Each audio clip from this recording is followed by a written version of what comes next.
सबको? Yes, sir. Yes, sir. Yes, Okay. sir. So last class we will discuss up to phase angle.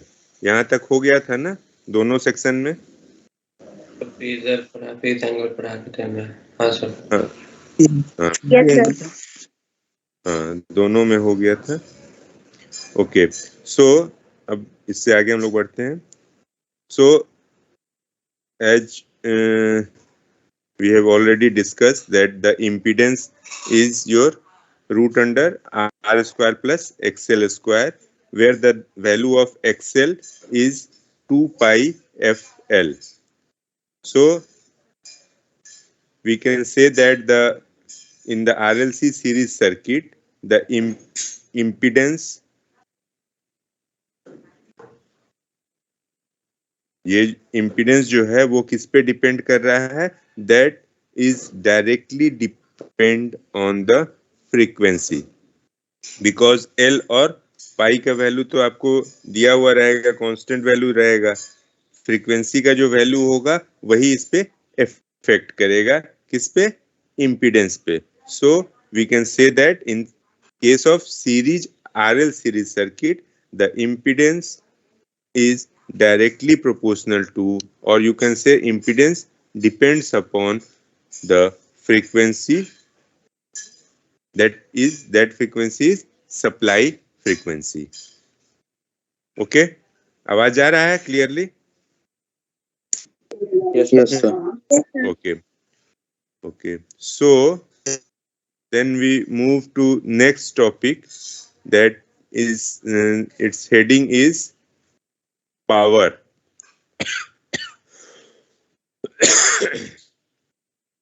वो ऊपर में pick में नहीं आया है, आप नोट कर लीजिए. दैट इज सबका.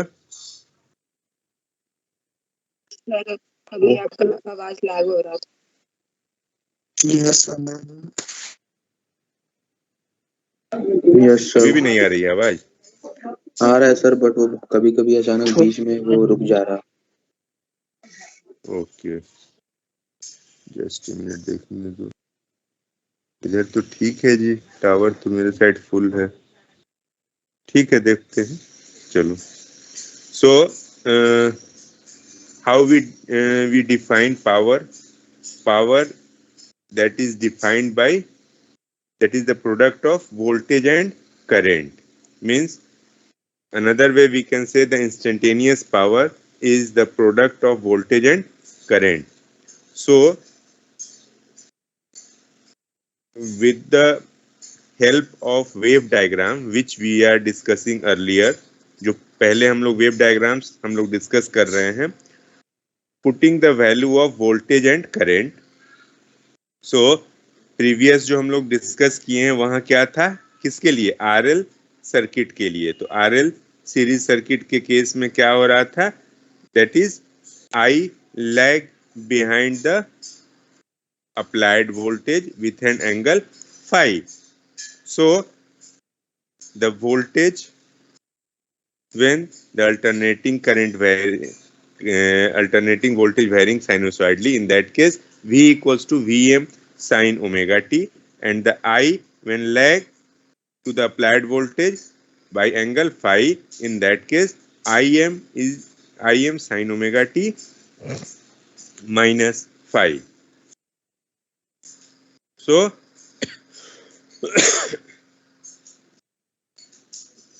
ऊपर नीचे 2 से डिवाइड कर देंगे तो ये क्या हो गया आपका? ये हो गया 2 sin A into sin B formula Yes, पे. sir. ओके, सो उसको आप आगे डिफाइन करते जाइएगा, एक्सप्लेन करते जाइएगा. So that is 1/2 Vm Im common बाहर आ गया, that is 2 sin omega t into sin omega t minus phi. That we can write it 1/2 Vm Im cos phi minus cos 2 omega t minus phi. सो दोनों जब bracket open करेंगे तो दो term आ गया, एक टर्म हो गया, that is your known as 1 by 2 Vm Im cos phi, and another one is 1 by 2 Vm Im cos phi, cos 2 omega t minus phi. So the instantaneous power, when we put the voltage and current values, then that is divided into two part. One part is known as sorry, one part is known as constant part, whose you can say the average value is same. That means the first one is left hand side wala 1 by 2 Vm Im cos phi is known as constant part, or you can say that is real power and its average value is same. The another one, second one is known as pulsating part. तो पहला left hand side वाले को हम लोग क्या बोलते हैं, constant part, दूसरे को हम लोग बोलते हैं पल्सेटिंग पार्ट. पल्सेटिंग पार्ट बोलने का रीजन क्या है, क्योंकि वहां पे क्या है हमारा वो फैक्टर कौन सा है, 1 by 2 Vm Im cos 2 omega t minus phi. That means there is a term, that term is known as omega. Okay, so the omega, we can say in pulsating, the frequency is twice that of voltage and current. That means twice of the frequency का मतलब क्या हो गया, एक half cycle में वो जाएगा, दूसरे हाफ साइकिल में वो सर्किट में रिटर्न बैक हो जाएगा. That means that doesn't, another way you can say that it doesn't contribute to actual power. So we can calculate, or the average value over one complete cycle is equals to 0. क्योंकि क्या है, pulsating part में twice of frequency है, 2 omega है, तो एक half cycle में वो सर्किट में जाएगा, दूसरे हाफ साइकिल में वो सर्किट से बाहर हो जाएगा. दैट मीन्स सर्किट में वो रिटर्न बैक हो जाएगा. तो वो एक्चुअल पावर, रियल पावर में कंट्रीब्यूट नहीं करता है, वो सिर्फ सर्किट में रोटेट करता है. और अगर उसका हम एवरेज वैल्यू निकालेंगे तो ट्वाइस है, तो दोनों का एवरेज क्या हो जाएगा, that is equals to 0. So we can calculate the average power only in the constant part, only in your constant part. So the average power we can write it, the average power that is your, you can write constant part, left hand side वाला था, तो left hand side वाला क्या हो गया, P equals to Vm Im cos phi. So we put the value of Vm and Im, that means we can write Vrms equals to Vm by root 2, Irms equals to Im by root 2. अब पहले derive कर ही चुके हो. So put the Vm and Im value, so that you can write Vm by root 2, Im by root 2. That is, so P is equals to Vi cos phi. In this, the V is the known as, where V is your RMS value of voltage, I is the RMS value of the current, and cos phi is the power factor of the circuit. Okay, so you can write the average power P is equals to Vi cos phi. Clear है यहाँ तक? Yes sir. बाकी लोग, आदित्य, सूरज, Yes, sir. Nitesh, Nishant, Yes, sir. okay. सबको खांसी हो गया है क्या जी? चलिए स्लाइड मूव किए हैं. दिख रहा है स्क्रीन पे? यस सर, दिख रहा है। Yes, sir. Yes. तो अब यहाँ एक टर्म आया हम लोगों के पास, वो टर्म क्या है? Power factor. तो पावर फैक्टर क्या हो गया? Power factor we can write cos phi. Okay, so cos phi क्या हो गया? वो जो आप बनाए थे फेजर, उससे क्या हो गया cos फाई? जो पहले अभी RL वाला आपने बनाया है, cos फाई क्या हो गया? VR बाई V होगा। Yes, sir. R by Z. So Yeah. that is R by Z. So we can define the power factor by different way. Means we can define power factor is equals to cos phi. That means that is the cosine of angle between, किसके किसके बीच का angle होता है? That is angle between voltage and current. That is cosine angle between voltage and current. We can also define that is the ratio, power factor is the ratio of resistance and impedance. Another way we can define the power factor is the ratio of true power by apparent power. इसको हम लोग different way से define कर सकते हैं. That means if the value of phi, अगर phi का value, phi क्या हो गया? Phase angle. अगर phi का value Yes, sir. Zero, phi का वैल्यू जीरो है, दैट मीन्स इसका मतलब क्या हो गया? इसका वैल्यू 1 होगा। इसका वैल्यू 1 होगा. That means that is your pure resistive circuit and cos 0 degree is equals to 1. So power factor is equals to 1. होगा? Yes, sir. Okay. If the phi value is 90 degree, in that case 0 होगा। 0 होगा. कब? That means that is pure inductive और capacitive. या तो ये inductive होगा या कैपेसिटिव होगा. मीन्स 90 डिग्री लीड करेगा या 90 डिग्री लैग करेगा. But the value is cos 90 is equals to 0. So the power factor is equals to 0. What does it mean?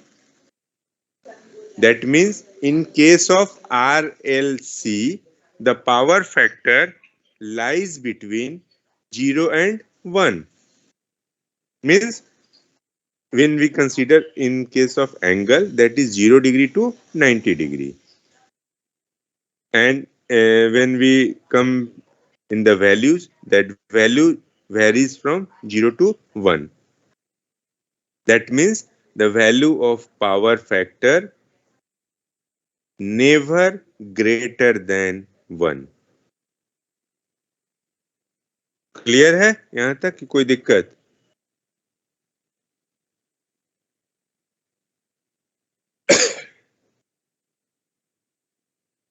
Clear, sir. Okay. So power factor का term आया था, ये आप लोगों को हमने एक्सप्लेन कर दिया.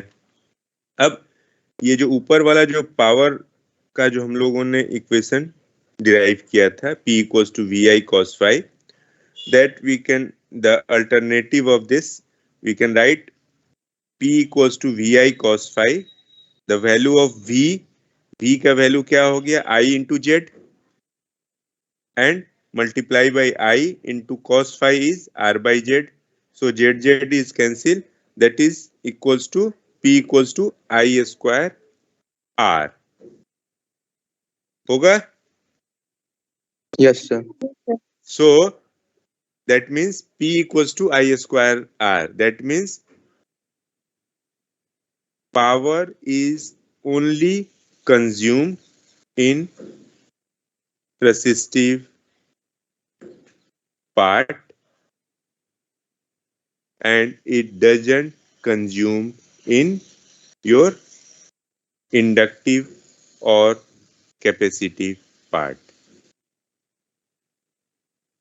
इसका मतलब क्या हो गया कि पावर जो है वो सिर्फ और सिर्फ रेसिस्टेंस पार्ट में ही कंज्यूम हो रहा है, इंडक्टिव और कैपेसिटिव पार्ट में कंज्यूम नहीं हो रहा है।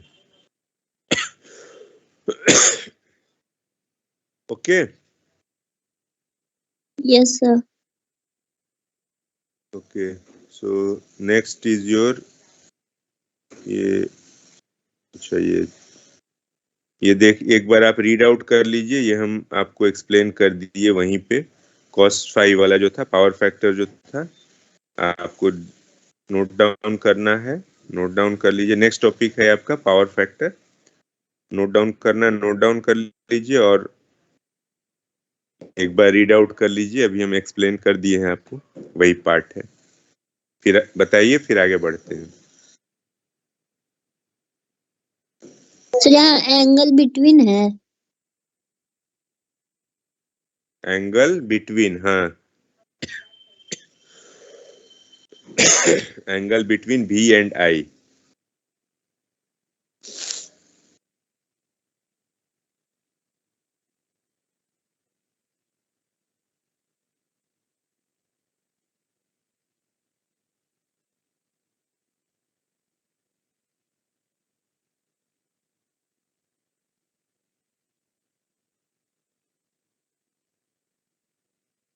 हो गया तो बोलिएगा, हो गया सर। बाकी लोग।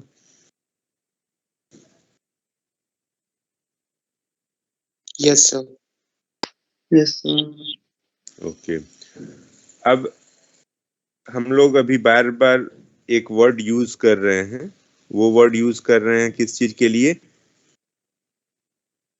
पावर फैक्टर के केस में, वेदर दैट इज लैगिंग और लीडिंग, लैगिंग और लीडिंग।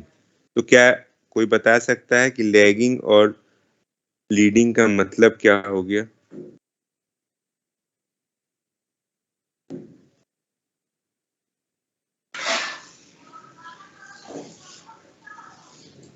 लैगिंग और लीडिंग वर्ड का मतलब क्या हो रहा है? उसको आप कैसे न्यूमेरिकल में अगर आपको दिया रहेगा तो आप उसको कैसे एक्सप्लेन करोगे या कैसे उसको यूज करोगे? सर लैगिंग का मतलब हो गया कि किसी एक वेक्टर से कोई दूसरा वेक्टर कितनी एंगल पीछे है, मतलब वो हाँ, कितने फेज एंगल पीछे चल रहा है। और लीडिंग का मतलब है कि वही से उसके अपोजिट वो कितनी एंगल उससे आगे चल रहा है, कितनी फेज एंगल उससे आगे चल रहा है। या फिर वेव्स के टर्म्स में देखें तो कितनी देर पहले वो स्टार्ट हुआ ओरिजिन से। दैट मीन्स सिंपल मैनर्स में आप उसको एक्सप्लेन कर रहे हो कि लैगिंग का मतलब वो पीछे हो गया, लीडिंग का मतलब वो आगे हो गया, फेज एंगल। ठीक है, बट जब आप न्यूमेरिकल्स के टर्म्स में आएंगे तो न्यूमेरिकल्स के टर्म में लैगिंग और लीडिंग का मतलब जो है पावर फैक्टर को सिग्निफाई करता है। That means power factor lag हो रहा है या लीड हो रहा है। तो अब वो पावर फैक्टर किससे लैग और लीड होने का मतलब, दो ही क्वांटिटी है लैग और लीड का। करंट से आप अगर कर रहे हैं तो करंट लैग कर रहा है और लीड कर रहा है, किससे? वोल्टेज से। या अगर वोल्टेज को कंसीडर कर रहे हैं तो वोल्टेज लैग कर रहा है या लीड कर रहा है, किससे? करंट से। तो ये टर्म भी आपने सही कहा कि वो जो वेवफॉर्म होगा उससे लैग और लीड करेगा, या फेजर जो होगा उससे लैग और लीड करेगा। क्या हुआ? नहीं समझ आया सर।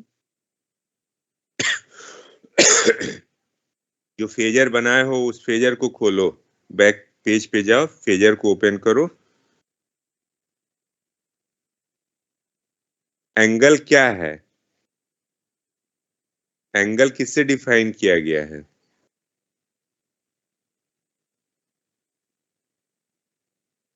जब हम पढ़ा देते हैं तो उसको एक बार उसको किसी बुक से पढ़ा करिए।